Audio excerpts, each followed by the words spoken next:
Hello, librarians of Texas. My name is Jen Marshall, and I'm a literary agent. And I have the honor today of talking with historian Katherine Sharp Landdeck about her book, The Women with Silver Wings, which is just out in trade paperback from Crown.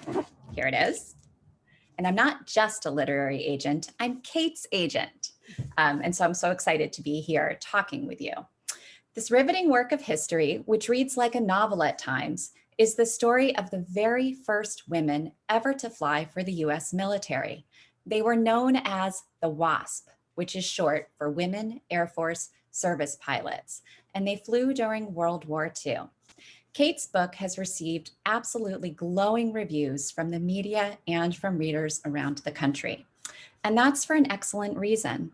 There isn't another person alive who knows more about these courageous, trailblazing women pilots than Kate. And this story is both personal and professional for her. And that's really where I want to start, because the seeds for this book began 28 years ago with a surprise discovery. And I think that's super cool because none of us knows what's around the corner.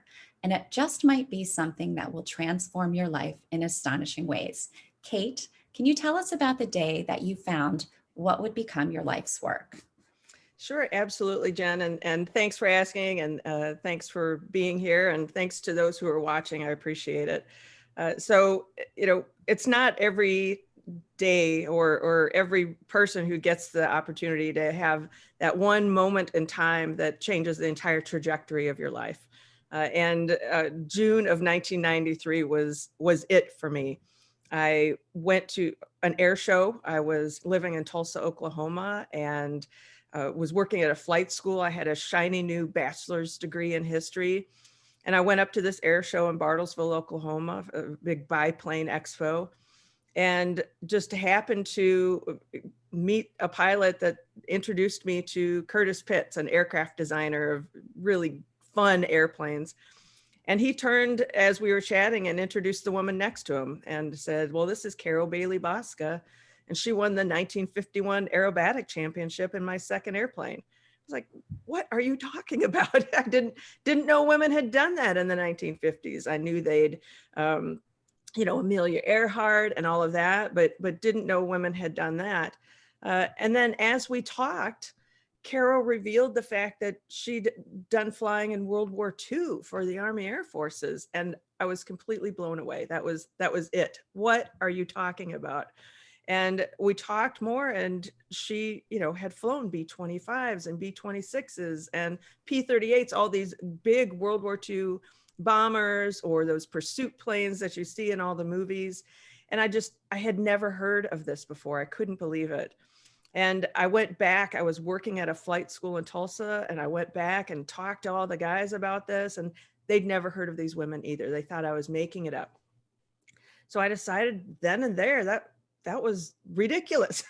How inspiring could their story be to people to know that women had done this in World War II? So I started doing research. I went and bought the one or two books that had been written on them, kind of memoirs, and really started doing my research. I went to graduate school so that I could learn to write history the right way and really be a serious scholar of these women, and moved my whole professional path around these women, and started doing oral histories, did all sorts of different writings about them, and just have been so fortunate to have really been able to shape my life's path around their story and gathering their story and sharing their story, because I think it's just so very inspirational.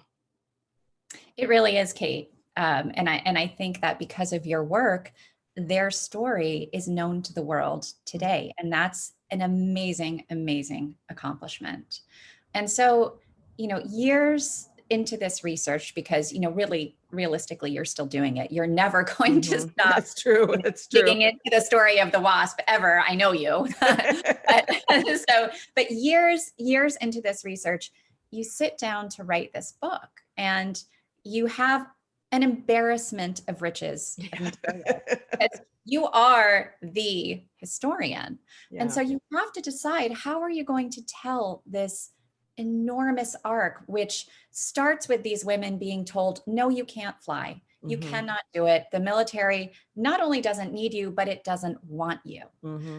And then they get to do it, through their own hard work.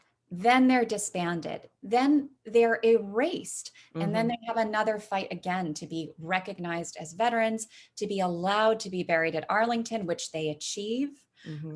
But that's a huge story to tell. It is And such a huge story. it's huge. And I give you so much credit because you've achieved it. And the way that you did that was by focusing on a narrow set of women that you knew, Mm-hmm. and you made them into characters almost in a novelistic way, except everything is true. Mm-hmm. And I think a great place to start here would be for you to introduce a couple of those characters to us, Sure. because we're your friends.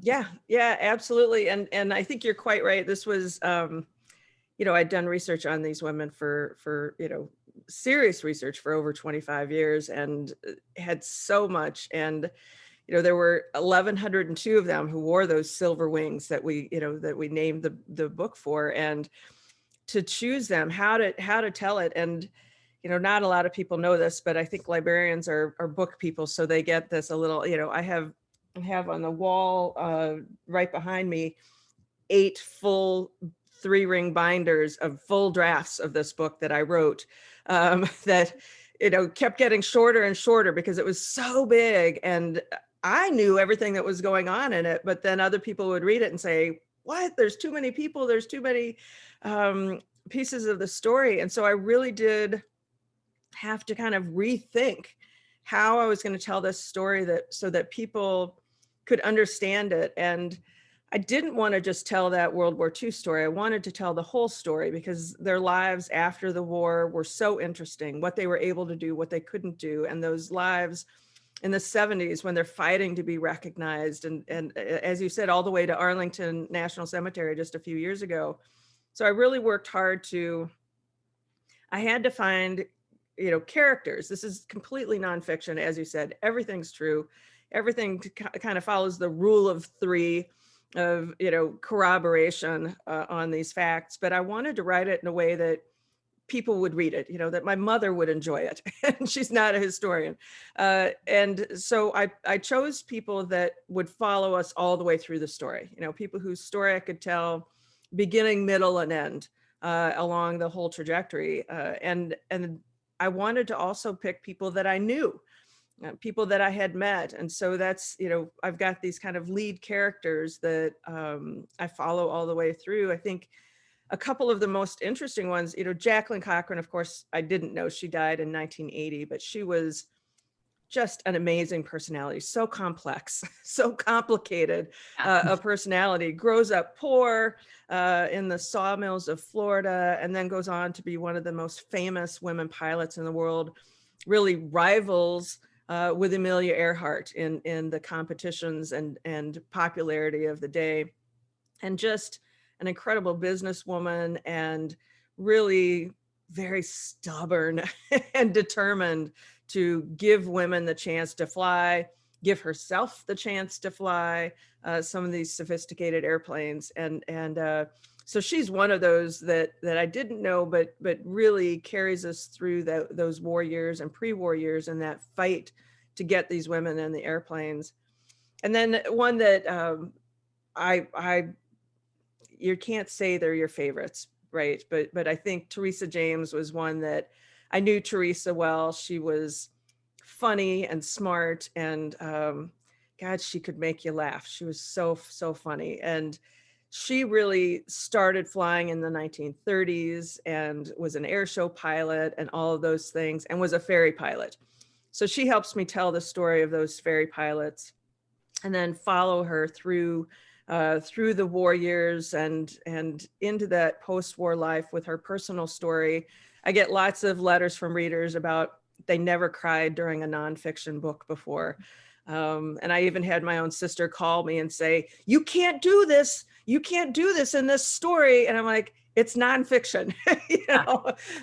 So I think, these characters really, I've heard from a lot of readers that they really come to life, and that makes me feel so good because these women, I knew these women, and to be able to make them come to life to others just means the world to me. Yeah, Kate, that's the feedback that I get from readers all the time who Oh, read good. your book, that Jackie and Teresa, I mean, they are larger than life. And, Hmm. Jackie's such a badass. Like the She world is. know about her. I mean, She's so complicated. she's so complicated, and she could have a book in her own right. And Hmm. one thing I want to be sure that people watching this know is that Jackie started the WASP with another woman, Nancy Love. Yeah. And Nancy and Jackie, were at odds so much of the Hmm. time. And I found that fascinating because they had such differing views of Hmm. what women could and should be doing. And yet they were both responsible for creating the Hmm. WASP. Yeah. Without the two of them, without their drive and refusal to take no for an answer, I don't think we would have had the WASP. Hmm. And you elevate them and bring both of them totally to life. Well, So I appreciate that. And of course, their relationship is so complicated. You and I have talked about the fact that they should have been friends, they should right? have. They should have been friends. They had so much in common, but it just didn't work out. But yeah, No, they were it so powerful, both of them in their own right. And uh, it was such a pleasure to kind of get to know them both. Of course, Nancy died before I got to know her as well. that's And right. to be able to bring them to life has been such a pleasure. Well, I think it's so important because they really were female military leaders Hmm. long before we have come to expect that to be part of our history. Yeah. And so I don't think that that should be erased. Hmm. And because of you, it's not going to be. Well, thanks. And speaking of that, this book was, absolutely, I remember you writing it. It was just a race against time. Hmm. You very badly wanted to finish this book in time for as many surviving WASP as possible to be able to read it. Yeah. And yet it was this enormous, enormous task because you also wanted to do it right, of Yeah. course.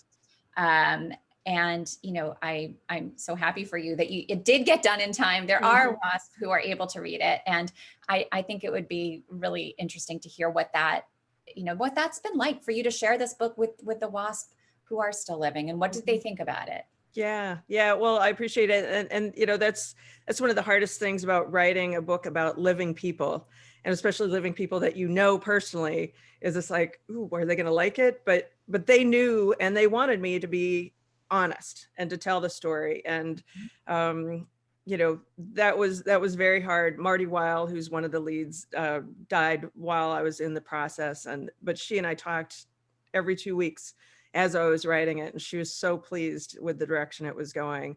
But yeah, B. Haydu, Mickey Bright, Mickey has been, Nell Bright has been doing talks with me, and she's so proud, and she keeps buying copies and giving it to people because she just loves that the story is being told. And of course, her photo is in it in the very beginning, and she is so strong and beautiful. But it's been quite the pleasure to have them say, yeah, you got it right, and that they know that the story is being told and going to go forward. And I've been in touch with a lot of their kids as well, which has really meant a lot, that they're like, I never even knew this about my mom's story, and you've added so much to my understanding of what she did and what her life was like. And that's really meant a lot too, to have that connection to the families of the WASP as well. Yeah, what that just must be so moving and Hmm. just an incredible feeling. It is. I've often thought too, what do the WASP hope people take away from their efforts Hmm. and from their journey? I find them incredibly inspiring, Yeah. but I wonder, what they think today about readers. And Yeah. Yeah. Over the years, I've asked them that question, what do you want people to walk away remembering? And many of them said, we were first, and yeah, that was a big part of it. But, over the last 20 years, that message has kind of changed to, you know, you're going to have your own path that you want to forge, and you should do that. You'll find your right people. if you follow your own path. And I think that's an important message. And, their story is filled with successes, but also failures. And you're going to fail sometimes, but, keep pushing and don't give up.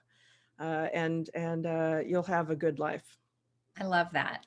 Mhm. Okay, just one more quick question. Sure. You are a public historian. Mhm. Can you tell our viewers what exactly that is? And let us know if there are other historians writing in this way whom you admire and who perhaps influenced the women with silver wings. Yeah, absolutely. I've made that conscious decision to write this in a public way for a different audience, not for an strictly academic audience. And that was a big shift in thinking. This isn't a university press, this is Crown. And I'm so grateful for your help mentoring me through that process and that kind of mind shift, because I wanted to tell that story broadly, but still be a good professional historian. And I did follow the inspiration of a number of historians that are doing that type of thing. I think H.W. Brands and his book, Age of Gold, was the first one that I actually cheered out loud when Molly's parents made it over the mountains and they were going to survive. And, it's like, oh, you can cheer in books if it's written right, even if it's good nonfiction. And then as I was writing, I went to Eric Larson a lot, and his book, Dead Wake, and the way he described scenes using different resources, using films, and the scene that Eric Larson describes of the Lusitania pulling out from port and the captain turning back and looking at the shore as they pulled away. It's like, oh, I can feel it. I can see it. And how did he do that? And I looked at his sources and I found the video that he had watched to write that scene. It's like light bulbs going off that you could do this. You could draw the scenes and still be historically accurate. So I went back to that book, Dead Wake, a lot when I'd get stuck in my own spots I'd realize I'd written it kind of academically. It's no, we're not going to do this. And I'd go back and read how he worked through some of those problems and tried to shape my writing that way. Not saying I'm as good as Eric Larson, not at all, but he was definitely a model for me. And I think that's really important as a writer to have those stories that we can look at, to learn how to be better every time we write. I agree. And I think both of those authors are incredibly talented, as are you. Well, thank you. I try. I don't know. I'm not there, but I'm trying. So I think our time is up. And so I want to thank the librarians for watching, for all the work that they do. And I wish that I was with Kate in Texas right now, enjoying the weather and margaritas. And I'm very sorry I'm not. So Me too. maybe post-COVID, that can happen. That's right. The book is The Women with Silver Wings, out from Crown in paperback. And thank you so much, Kate. Thank you, Jen. I appreciate it. And thanks to all the librarians. And hopefully we'll see you in person next time. Absolutely. Thank you.